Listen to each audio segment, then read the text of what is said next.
L'affaire Rossil Otuna, une affaire qui a fait couler encre et salive, peut désormais être rangée dans les tiroirs.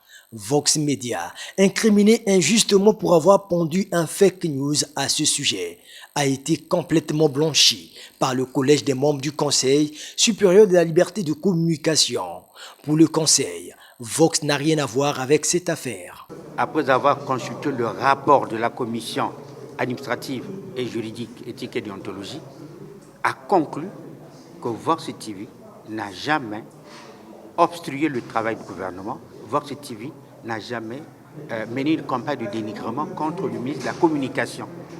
Parce que dans la mise au point du ministre de la Communication, il était question de Vox TV qui aurait publié une information fausse et contribuant donc à saper l'effort du gouvernement et porter un déshonneur en quelque sorte envers le ministre de la Communication. Et quand nous avons examiné les éléments de notre position, nous avons constaté qu'aucun élément de ce sens ne figure dans l'action de Vox TV en cette période-là.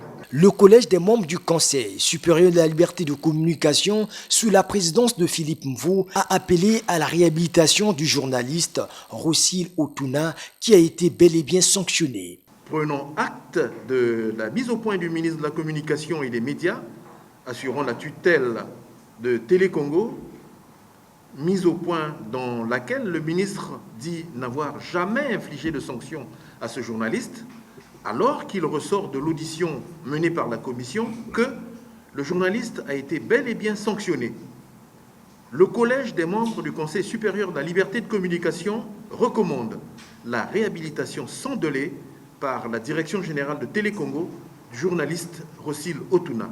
À ces assises, le collège des membres du Conseil supérieur de la liberté de communication a plaidé pour la gestion autonome des médias publics pour permettre aux journalistes d'exercer leur profession loin des menaces et intimidations extérieures.